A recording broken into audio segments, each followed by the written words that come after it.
यदि आप इस वीडियो को अंग्रेजी में देखना चाहते हैं तो लिंक नीचे डिस्क्रिप्शन में है। If you are looking for this video in English, the link is down there in the description. 24 मार्च 2020 की रात को जब 3 महीनों से फैल रहा कोरोना वायरस दुनिया भर के सारे विकसित देशों को अपने घुटनों पर ला चुका था और भारत में इसके मामलों में बढ़ोतरी होती दिख रही थी, प्रधानमंत्री नरेंद्र मोदी ने 8 बजे टीवी के माध्यम से देश भर में कठोर लॉकडाउन या देशबंदी का ऐलान कर दिया। ये देशबंदी रात के 12 बजे से जारी होने वाली थी। क्योंकि इस लॉकडाउन का स्तर ही इतना बड़ा था, इस घोषणा ने सबको आश्चर्यचकित कर दिया और ये देश और दुनिया भर के अखबारों में शीर्ष खबर के रूप में फैल तो गया, परंतु ऐसा लगता है कि नीतियां बनाने वाले नौकरशाह एक छोटे से विषय पर विचार करना भूल गए थे। घोषणा और देशबंदी के बीच केवल 4 घंटे का फासला था और ऐसा लग रहा था कि किसी भी तरह की योजना और नीति नहीं सोची गई है और इसलिए दूर दराज गांवों को अपना घर बोलने वाले गरीब मजदूर और प्रवासियों के पास इन हजारों किलोमीटर की दूरियां तय करने के लिए चल के, साइकिल पे, बसों और टेम्पो में ठुस के और किसी भी तरह से जद्दोजहद करने के बजाय और कुछ चारा ही नहीं रह गया था, क्योंकि शहरों में नौकरियां, आय, भोजन और आश्रय के साधन एक रात में खत्म हो गए थे। पिछले 3 महीनों में बहुत लोगों को बहुत पीड़ा और नुकसान उठाना पड़ा है और दिल को झंझोड़ के फेंक देने वाली वीडियो और फोटो सामने आई हैं। एक बच्चा अपनी भूख के मारे मृत माँ के शरीर के साथ खेल रहा है। एक माँ एक सूटकेस को खींच रही है जिस पर उसका बच्चा सो रहा है। एक आदमी अपनी गर्भवती पत्नी को जैसे तैसे खींचकर तपती गर्मी में रोड पर चल रहा है और प्रवासियों के पूरे दल पर ऐसे छिड़काव किया जा रहा है जैसे कि वही किसी कीट से कम ना हो। हमारे बीच के सबसे गरीब और बेबस लोगों को ही इस महामारी की सबसे ज्यादा मार खानी पड़ी है और इसकी वजह से काफी चिंता, सवाल, संदेह और आक्रोश फैलते दिख रहे हैं और होना भी चाहिए। लेकिन एक बात जो हम शायद भूल रहे हैं वो ये है कि देश का ये बदसूरत रूप जो आज हमें देखने को मिल रहा है वो अपने आप में एक ऐसी समस्या नहीं है जो कोरोना वायरस की वजह से उठी है, परंतु कई दशकों से असली समस्या को जो हम नकारते आ रहे हैं और जो इसका समाधान नहीं ढूंढ रहे, उसका फल है। ऐसा हुआ ही क्यों? इस विषय पर भारत इतनी बुरी तरह से कैसे पिछड़ गया? इस समस्या की असली जड़ है क्या?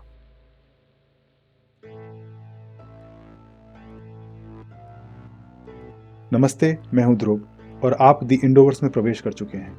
पिछले 6 महीने से दुनिया भर में फैली हुई कोरोना वायरस या कोविड-19 महामारी अपने साथ लाई है अलग अलग प्रकार की समस्याएं, जिन्हें प्रत्येक राष्ट्र अपने अपने तरीके से सुलझाने के लिए मजबूर हो गया है। कहीं हुई थी या अभी भी हो रही है मामलों में बहुत ही तेजी से वृद्धि। कहीं पे स्वास्थ्य कर्मचारी जूझ रहे थे सुरक्षात्मक परिधान और मास्क की कमी से। कहीं हम फैलती देख रहे हैं तरह तरह की बेवकूफाना कॉन्स्पिरेसी थ्योरी, बोले तो बिना प्रमाण के गढ़ी जाने वाली षड्यंत्र की कहानियां।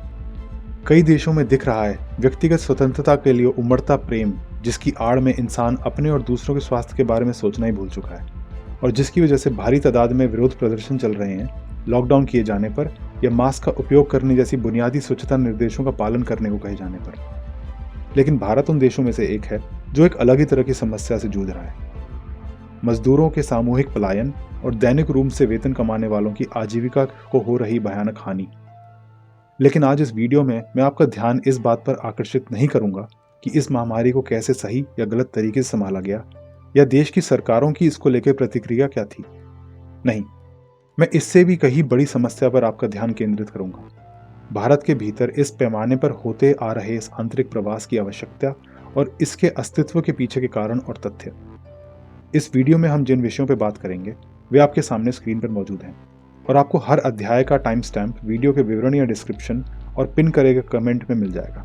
मेरा मानना है कि ये समझना और जानना बेहद जरूरी है कि ऐतिहासिक रूप से आंतरिक प्रवास कैसे आधुनिक भारत के विकास और पतन दोनों का हिस्सा रहा है और कैसे इस कठिन समय ने केवल एक लंबे समय से भूली हुई और नजरअंदाज की गई समस्या और इससे जुड़े लोगों को उजागर किया है। आइए शुरुआत करते हैं प्रवासी शब्द के पीछे छिपे इन लोगों को जानकर। तो कौन कहलाता है प्रवासी? मेरियम वेबस्टर अंग्रेजी शब्दकोश के हिसाब से प्रवासी, जिसे अंग्रेजी में माइग्रेंट कहा जाता है, की परिभाषा है एक व्यक्ति जो काम की तलाश में और विशेषकर फसलों की कटाई के काम के लिए नियमित रूप से एक जगह से दूसरी जगह घूमता है। यह समझना बेहद जरूरी है क्योंकि जिससे पहले किसी और तरह के कार्य में मजदूरी की जरूरत थी, जैसे कि आजकल होती है, तब खेतों में काम करने वाले ही मजदूरों और प्रवासियों का सबसे बड़ा हिस्सा बनते थे और आज भी देश में खेत में काम करने वालों की संख्या कोई कम नहीं है। लोग काम ढूंढने के लिए दशकों से और सदियों से देश के एक हिस्से से दूसरे की ओर प्रवास करते आए हैं, पर आजकल के दौर में जिसने भी अपना जन्म या लंबे समय से रहने का स्थान छोड़ दिया है वह एक प्रवासी है। डॉक्टर एस इरुदयाराजन, जो केरल के विकास अध्ययन केंद्र में काम करने वाले एक विशेषज्ञ हैं और जिन्होंने भारत के प्रवास की प्रवृत्तियों पे 35 साल से शोध किया है, के अनुसार आंतरिक प्रवासी वो हैं जो या तो ऐसी जगह पर रह रहे हैं जहां वो पैदा नहीं हुए थे या 6 महीने पहले नहीं रह रहे थे। अब क्योंकि हम ये जान चुके हैं कि एक प्रवासी की परिभाषा क्या है, आइए देखते हैं कि भारत में कितने लोगों को ऐसे वर्गीकृत किया जाता है। सही बोलूं तो एक दुर्भाग्यपूर्ण सच तो ये है कि हमारे पास समाज के इस खंड के बारे में कोई उचित आंकड़े, डेटा या अध्ययन है ही नहीं। लेकिन इस वीडियो के लिए किए गए शोध के दौरान जो निकटतम आंकड़े मैंने पाए हैं, उनके हिसाब से भारत में मौसमी और चक्रीय स्वभाव के प्रवास करने वालों की संख्या लगभग 10 से 15 करोड़ है। ये देश के कुल 50 करोड़ के कार्यबल का लगभग 1/4 हिस्सा बनते हैं और देश की 136 करोड़ की आबादी का लगभग 10वां हिस्सा। मैंने विभिन्न स्रोतों को विभिन्न तरीकों से प्रवास के बारे में बात करते हुए पाया है। जन्म के आधार पर, विवाह के आधार पर, रोजगार के आधार पर, ग्रामीण या शहरी क्षेत्रों से उत्पन्न होने के आधार पर। लेकिन ऐसा कोई इंसान, कोई विभाग या कोई स्रोत है ही नहीं जो निश्चित रूप से इस वर्तमान संकट से प्रभावित हो लोगों की संख्या बता सके। ये घरों की ओर भागते लोग 2 करोड़ भी हो सकते हैं, ये 12 करोड़ भी हो सकते हैं। ये केवल ये दर्शाता है कि हमारे नीतिगत चक्रव्यूह में कितना बड़ा छेद है, क्योंकि हम ये भी नहीं जानते कि हमारे देश के कितने नागरिक हैं जो कि मूल रूप से देश और अर्थव्यवस्था का इतना बड़ा भाग हैं और जो इसे चालू रखते हैं, और वे वास्तव में है कहाँ। इसके बारे में थोड़ा सा सोच विचार करें। हम जानते हैं कि लाखों करोड़ों ऐसे बेबस लोग हैं जो प्रभावित हुए हैं और जिन्हें मदद की सख्त जरूरत है, बस हमें ये नहीं पता कि वे हैं कितने। अब जैसा कि हम जान चुके हैं कि प्रवासी कौन कहलाता है और देश में लगभग कितने ऐसे लोग हैं, तो आइए अब ये जानें कि ये लोग आते कहाँ से हैं और जाते कहाँ हैं। भारत के 28 राज्यों में इस प्रवासी कार्यबल का लगभग 40% योगदान अकेले उत्तर प्रदेश और बिहार का ही है, जिनके बाद राजस्थान, मध्य प्रदेश और उड़ीसा सहित कई अन्य प्रवासी भेजने वाले राज्य भी शामिल हैं। यह साफ साफ देखा जा सकता है कि सभी प्रमुख प्रवासी भेजने वाले राज्यों में सामाजिक और आर्थिक विकास सूचकांक बहुत कम है। और अगर आप सोचें तो हम इस बात को जोड़ सकते हैं इन राज्यों में फैले हुए जातिवाद, धर्मों के बीच के वाद विवाद और गंदी राजनीति से।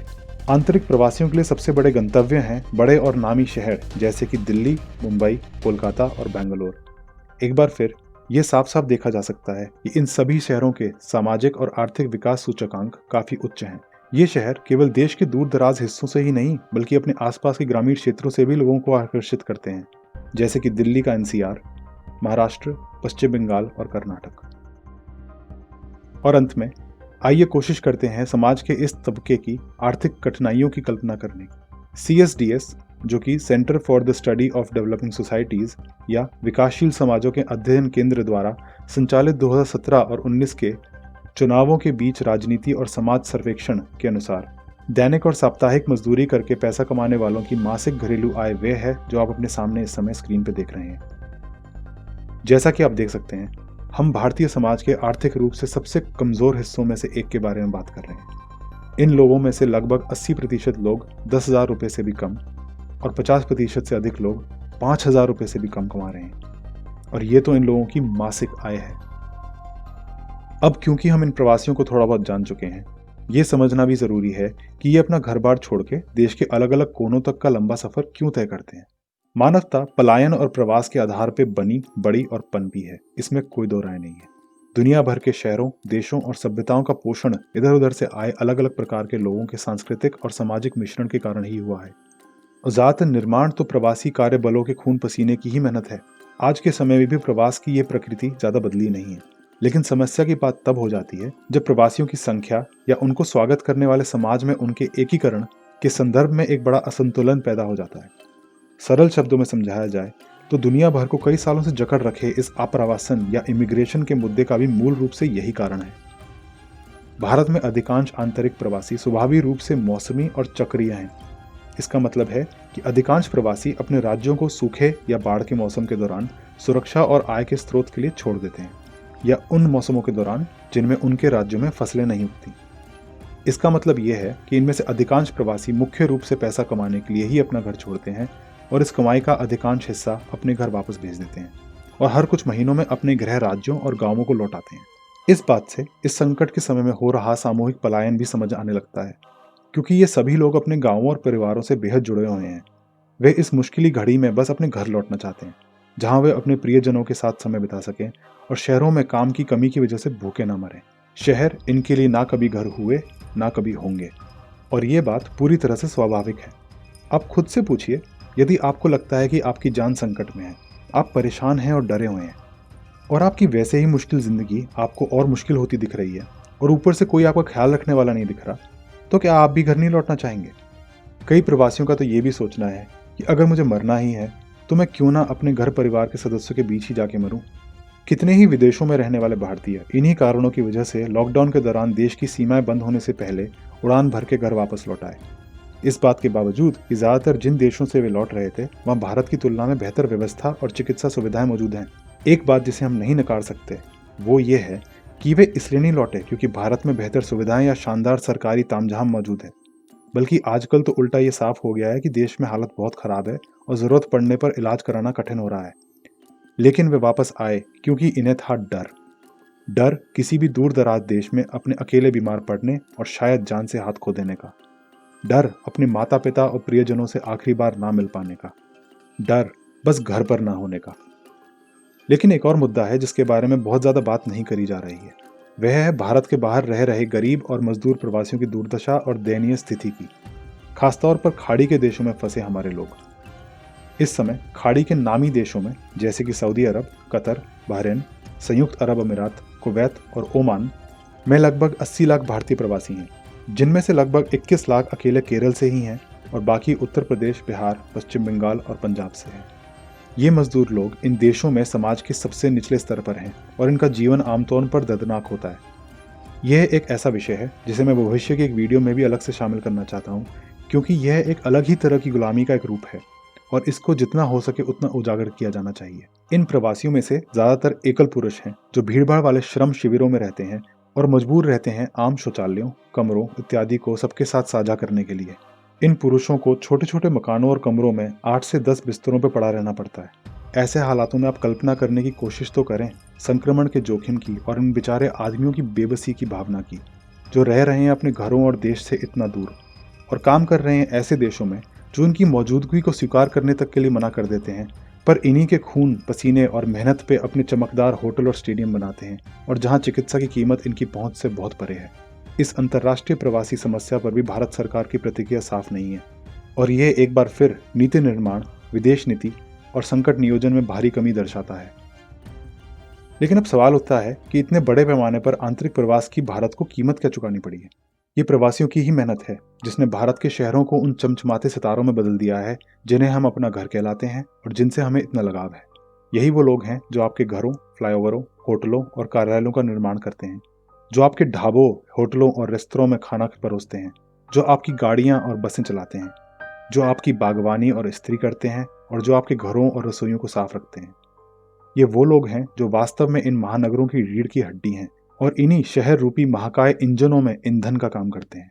लेकिन ये सब भी एक अत्यंत नीतिगत विफलता है और एक अंतहीन चक्र। बड़े शहरों को अधिक प्रवासियों की आवश्यकता होती है, जो शहरों को और भी बड़ा बनाता है, जिसकी वजह से शहरों को और भी प्रवासियों की आवश्यकता होती है और बस देश इसी चक्रव्यूह में फंसा हुआ है। अगर भारत के शहरों की बात की जाए तो साफ दिखता है कि इनकी व्यवस्था में नियोजन की इतनी बड़ी कमी रही है, क्योंकि जब से किसी को भी याद है तब से गिनती के कुछ ही शहर हैं जिन पे देश निर्भर रहा है, जिसके कारण हालत साल दर साल खराब ही होती जा रही है और ये शहर अपनी सीमाओं से बाहर तक फूट और फैल रहे हैं। लेकिन अब इस बात को समझते हुए मैं इस स्तर पर हो रहे प्रवास को 3 मुख्य समस्याओं और देश को चुकानी पड़ रही कीमत के साथ जोड़ सकता हूँ। पहली समस्या तो है कि यह ठेस पहुंचा रहा है समाज के सबसे बुनियादी अंश को, परिवार। हम बात कर रहे हैं ज्यादातर पुरुषों और कई बार महिलाओं और यहाँ तक कि पूरे परिवारों की भी, जो कठिन परिश्रम करने के लिए महीनों तक अपने गांवों और घरों से दूर रहते हैं। यह अलगाव कभी कभी पुरुषों को अपने परिवार से दूर कर देता है और ऐसे में कई आदमी लिप्त हो जाते हैं नशों और बुरी आदतों में, जैसे कि शराब, तंबाकू और पॉर्न, ढेर सारा पॉर्न। खैर, ये भविष्य के वीडियो के लिए एक और विषय है, लेकिन मुद्दा यह है कि कई पुरुष यौन संबंधों की कमी से असंतुष्ट होकर किसी भी तुलना से एक अस्वस्थ मात्रा में पॉर्न देखते हैं और कई असुरक्षित और अस्वस्थ वेश्यावृत्ति में लिप्त हो जाते हैं। और कहीं ना कहीं ये सब किसी न किसी रूप से दिल्ली जैसे शहरों में बलात्कारों के मामले की बढ़ती संख्या का कारण भी बनता है, जहां फिर आम जनता में और अधिक आक्रोश फैलता है और लोग चुपके चुपके या खुले तौर पर इन गंदे और आपराधिक प्रवासियों को हर चीज़ के लिए दोषी ठहराते हैं। जो बात हम समझने में असफल रहते हैं वह ये कि मूल रूप से हम एक ऐसे टूटे हुए और भ्रष्ट सिस्टम की कीमत चुका रहे हैं जो पूरे समाज को विफल और खोखला कर रहा है। एक ऐसी व्यवस्था की कमी की कीमत चुका रहे हैं जो समान तरीके से अमीर और गरीब लोगों की जिंदगी में अपराध और दुख की बाढ़ का कारण है। एक बात और जो हमें नहीं भूलनी चाहिए वह है कि अपने पिताओं के दूर होने की वजह से बच्चों के पालन पोषण में भी कमी आती है। दूसरी समस्या है कि यह शहरों पे अत्यधिक रूप से सामाजिक, ढांचागत और पर्यावरणीय दबाव बन रहा है। जैसे कि मैंने पहले भी समझाया है, प्रवासियों के भीतर शहरों के प्रति कोई विशेष लगाव की भावना नहीं होती, क्योंकि वे अपने घर और गांवों से जुड़े रहते हैं। और इसी की वजह से किसी शहर के नियमों, संस्कृति और स्वच्छता के प्रति जिम्मेदारी की कमी साफ दिखती है। हमारे प्रिय राजनेता भी इस समस्या को हल करने की इच्छा बिल्कुल नहीं रखते, उल्टा इस समस्या को और बिगाड़ते ही हैं, क्योंकि वे प्रवासियों को एक अस्थायी वोट बैंक से ज्यादा देखना ही नहीं चाहते, जो कि या तो इन शहरों में वोट देने के लिए पंजीकृत होने की वजह से इन नेताओं के लिए फायदेमंद साबित होते हैं, या राजनीतिक दलों के बारे में अच्छी अच्छी बातें अपने घरेलू राज्यों में फैला सकते हैं। इस कारण कई नेता प्रवासियों को मुफ्त और रियायती सुविधाएं देने का वादा करते रहते हैं, लेकिन ऐसा करने में वे शहरों के स्थायी निवासियों के बारे में बिल्कुल भूल जाते हैं, जिससे लोगों में गुस्से की भावना और बढ़ती है। आज कई शहरों और राज्यों में ऐसे त्योहार मनाए जाने लगे हैं जो कि कुछ साल पहले तक इतने बड़े पैमाने पर मनाए ही नहीं जाते थे, और सबको साफ दिखता है कि नेता और राजनीतिक दल ऐसा साफ साफ इन प्रवासियों को खुश करने के लिए और इनका वोट बटोरने के लिए करते हैं। एक बार फिर मैं ये दोहराना चाहूँगा कि मैं ये नहीं कह रहा हूँ कि संस्कृति का आदान प्रदान कोई बुरी बात है, लेकिन जब ये इतने अचानक और बनावटी तरीके से होता है और दोनों पक्षों की तरफ से समान मात्रा में लेन देन की भावना नहीं होती, तब इसका फल विनाशकारी हो सकता है। हमारे महानगर मेट्रो, बसों और ऑटो रिक्शा में लाखों लोगों को इधर से उधर ढोने के चक्कर में दब रहे हैं, घुट रहे हैं। शहरों के बीच इतनी सारी गरीब और अस्थायी झोपड़पट्टियां और कॉलोनियां उमड़ उठती हैं, जिससे कि समाज में असमानता के उदाहरण और स्पष्ट हो जाते हैं और स्वास्थ्य संबंधी समस्याएं बहुत ज्यादा बढ़ जाती हैं। शहरों के लिए इतने सारे लोगों की वजह से उत्पन्न होता प्रदूषण और कचरे को संभालना भी असंभव सा मालूम होने लग गया है। तीसरी और आखिरी समस्या है कि ये आर्थिक रूप से देश को आगे बढ़ाने की बजाय पीछे ही धकेल रहा है। यदि आप किसी भी भारत के प्रमुख शहरों और आर्थिक केंद्रों के नाम पूछते हैं तो ये एक हाथ पर गिने जा सकते हैं। भारत जैसे बड़े देश के लिए ये एक भयानक बात है, और बस ये दर्शाता है कि स्थानीय विकास के ऊपर तो कभी किसी ने ध्यान ही नहीं दिया, और स्थानीय अर्थव्यवस्थाओं को मजबूत बनाने पे किसी ने कभी ध्यान नहीं केंद्रित किया। हमेशा से ही कुछ मुट्ठी भर शहरों पर निर्भर रहना आसान रास्ता था, और सभी को वहां काम मिलने की उम्मीद पे ही देश चल रहा है। पर एक बात समझ लें, ऐसा करने से कोई देश महाशक्ति या सुपर पावर नहीं बन सकता, और ना ही आर्थिक रूप से निम्न वर्ग को मध्य वर्ग में धकेला जा सकता है। हमें देश के हर हिस्से में निरंतर और समान रूप से बिखरे हुए विकास की सख्त आवश्यकता है। इससे सबसे अच्छे उदाहरण के रूप में जर्मनी दिमाग में आता है। यह आबादी के हिसाब से यूरोप का सबसे बड़ा देश है, जहाँ की आबादी 8.3 करोड़ है, लेकिन वहाँ का सबसे बड़ा शहर बर्लिन है, जहाँ केवल 35 लाख लोग ही रहते हैं, और इसके बाद दूसरे स्थान पर आता है हैम्बर्ग, जहाँ 18 लाख लोग रहते हैं। जर्मनी का प्रत्येक प्रमुख शहर किसी न किसी बात के लिए जाना माना जाता है, और जर्मन लोगों के लिए ढेर सारे अवसर और विकल्प हैं अपने हिसाब से ऐसे शहर में जाके बस जाने के, जो उन्हें सांस्कृतिक या व्यावसायिक रूप से आकर्षित करता हो। एक ऐसे देश में ऐसी विविधता होना जो कि माप में भारत से लगभग 9 गुना छोटा है, ये भी अपने आप में एक अद्भुत बात है।